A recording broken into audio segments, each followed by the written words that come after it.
महाराष्ट्र राज्यामध्ये बागेश्वर बाबा आणि आमदार संजय गायकवाड सतत चुकीचे विधाने करत आहेत. बागेश्वर बाबांनी तर रयतेचे राजे शिवाजी महाराज यांच्याबद्दल अत्यंत चुकीचं विधान केलं आहे. या त्यांच्या विधानाचा रिपब्लिकन पार्टी खरात पक्ष जाहीरपणे निषेध करत आहे. बागेश्वर बाबाला मी सांगू इच्छितो की रयतेचे राजे शिवाजी महाराज यांनी प्रजेला परकीय आक्रमणापासून वाचून स्वातंत्र्य दिलेले आहे. हे सगळ्यांना सर्वश्रुत आहे. तरी सुद्धा बागेश्वर बाबा अत्यंत चुकीचे विधाने करत आहे. हे अत्यंत खेदाची बाब आहे. आमदार संजय गायकवाड यांनी सुद्धा चुकीची विधानं आणि दादागिरी केल्याचं स्पष्टपणे दिसत आहे. तरी सुद्धा त्यांच्यावर कोणतीच कारवाई होत नाही.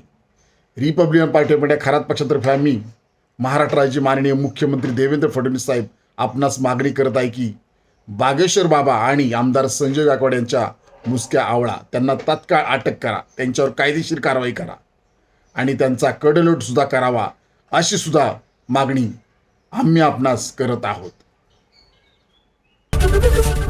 एबीपी माझा, उघडा डोळे बघा नीट.